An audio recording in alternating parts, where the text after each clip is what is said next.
آپ دیکھ رہے ہیں میرا یوٹیوب چینل۔ آنے والے نئے دوستوں کو خوش آمدید کہتا ہوں۔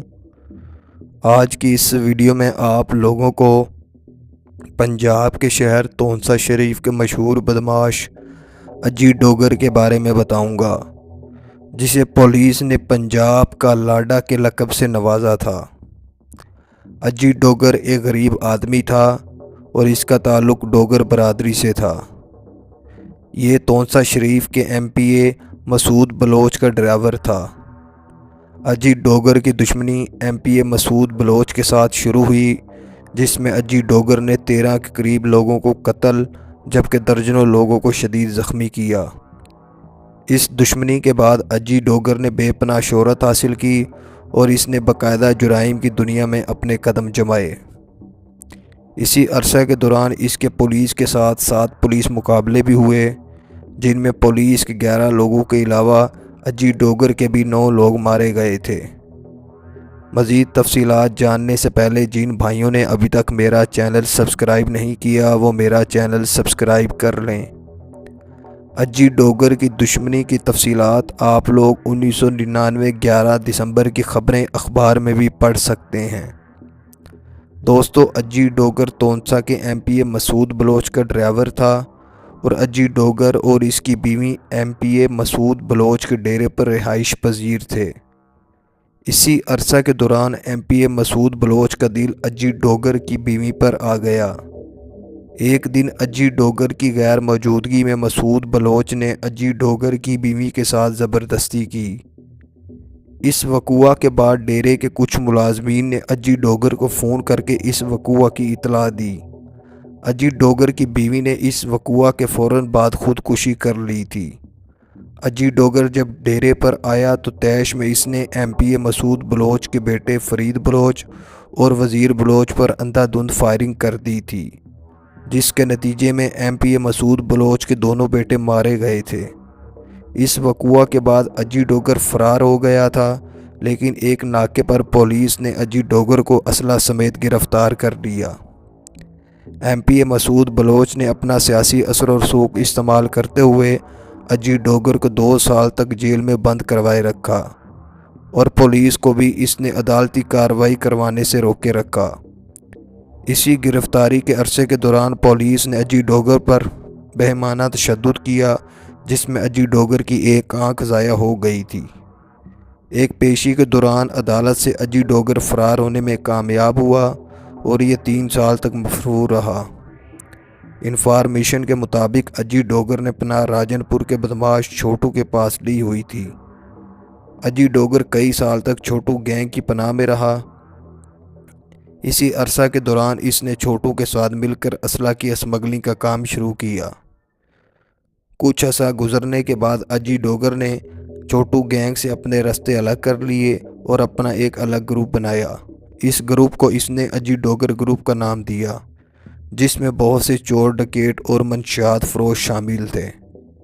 اجی ڈوگر نے ایم پی اے مسعود بلوچ کی 2 بیٹیوں کو Lahore king Edward medical college سے اغوا کروایا اور بعد میں ان دونوں سے شادی کی۔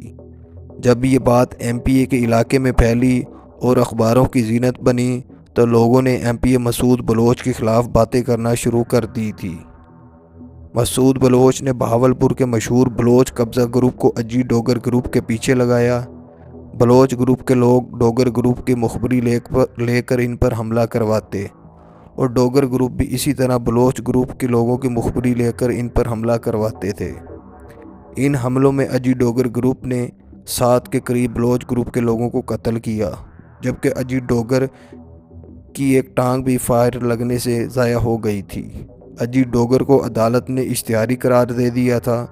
اسی عرصہ کے دوران رات کے وقت اجی ڈوگر نے اپنے دوست بابا صغیر کی اطلاع پر مسعود بلوچ کی گاڑی پر فائرنگ کی، جس میں مسعود بلوچ خوش قسمتی سے محفوظ رہا، لیکن اس کا ڈرائیور جاں بحق ہو گیا تھا۔ اس واقعہ کے بعد اجی ڈوگر اور اس کے گروپ کے لوگ دوبارہ 4 سال تک مفرور رہے اور انہوں نے اشتہاریوں کی زندگی گزاری۔ اجی ڈوگر گروپ کے پولیس کے ساتھ مختلف اوقات میں مختلف جگہوں پر پولیس مقابلے ہوئے۔ ان مقابلوں میں اجی ڈوگر گروپ نے 7 کے قریب لوگوں کو شدید زخمی کیا، جبکہ ایک پولیس مقابلے میں انہوں نے پولیس پر راکٹ لانچروں سے حملہ کیا، جس میں پولیس کی 2 گاڑیاں مکمل تباہ ہو گئی تھی۔ پولیس نے اجی ڈوگر کی فیملی کو گرفتار کیا اور انہیں ناجائز طور پر 4 سال تک جیل میں رکھا۔ اسی عرصے کے دوران اجی ڈوگر اور اس کے 4 لوگ لاہور چلے گئے اور پنجاب اسمبلی کے اجلاس کے بعد جب مسعود بلوچ پارکنگ ایریا میں اپنی گاڑی میں بیٹھ کر جا رہا تھا تو اجی ڈوگر اور اس کے 4 لوگوں نے راکٹ لانچر سے ایم پی مسعود بلوچ پر حملہ کر دیا۔ اس حملے میں مسعود بلوچ اور اس کے 2 گارڈ مارے گئے تھے، جبکہ گاڑی بھی مکمل طور پر تباہ ہو گئی تھی۔ اس وقوع کی خبریں اگلے روز اخباروں کی زینت بنیں۔ پورے علاقے کو پولیس نے گھیرے میں لے لیا تھا۔ اجی ڈوگر اور اس کے لوگوں نے پولیس کو گرفتاری دے دی تھی۔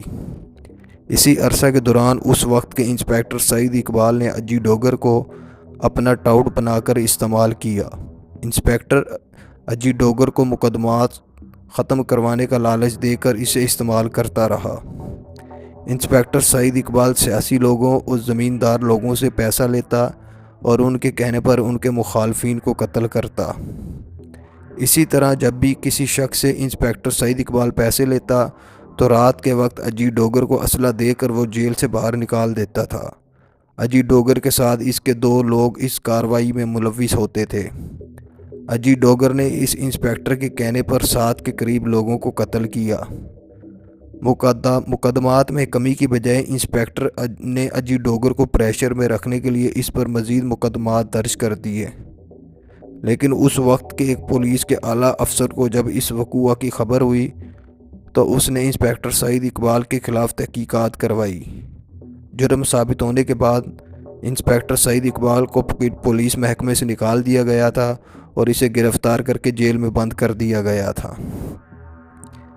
عدالت نے اجی ڈوگر کے خلاف بھی پیشیاں تیز کر دی تھی اور روز کی بنیاد پر اجی ڈوگر کے خلاف پیشی کی جاتی تھی۔ ایک پیشی کے دوران اجی ڈوگر دوبارہ فرار ہونے میں کامیاب ہو گیا تھا، لیکن پولیس نے اسے چند گھنٹوں بعد دوبارہ گرفتار کر لیا تھا اور تھانے میں رکھنے کی بجائے پولیس نے اسے بھاری سیکورٹی والی جگہ پر رکھا۔ یہ جگہ تھی پولیس لائن، جہاں پر پولیس کے نئے افسران کی ٹریننگ دی جاتی تھی۔ اجی ڈوگر نے وہاں جیل سپرنٹنڈنٹ کو یرغمال بنایا اور اس کے سر پر گن رکھ کر دیگر پولیس والوں کو پولیس کی بس میں بٹھا کر انہیں چند گھنٹوں تک یرغمال بنائے رکھا۔ اجی ڈوگر اور اس کے لوگوں نے بس کے اندر ہی ان پولیس والوں میں سے بہت سے پولیس والوں کو کان پکڑوائے اور ان کے کپڑے اتروا کر ان پر شدید تشدد کیا، لیکن پولیس کی دیگر نفری بھی پولیس لائن کے باہر پہنچ گئی تھی۔ پولیس والوں نے اجی ڈوگر کو ایک آپریشن کے بعد مار دیا تھا۔ اجی ڈوگر کے ساتھ اس کے 2 لوگ بھی مارے گئے تھے، جبکہ ایک شدید زخمی ہو گیا تھا۔ زخمی ہونے والے بندے کو بعد میں عدالت کی طرف سے سزائے موت کی سزا سنا دی تھی۔ Please like, subscribe and share my channel. جن بھائیوں نے ابھی تک میرا چینل سبسکرائب نہیں کیا وہ میرا چینل سبسکرائب کر دیں۔ میں بہت محنت کر کے ڈیٹا اکٹھا کر کے آپ لوگوں کے لیے ویڈیو بناتا ہوں۔ میرا ویڈیو بنانے کا مقصد جرائم کو پھیلانا نہیں ہے، بلکہ آپ لوگوں کو بتانا ہے کہ برائی کا کام برائی ہوتا ہے۔ کسی کے ساتھ ظلم و زیادتی اور ناانصافی نہیں کرنی چاہیے، کیونکہ اس عمل سے لوگ جرائم کی طرف ہی راغب ہوتے ہیں۔ Please like, subscribe and share my YouTube channel.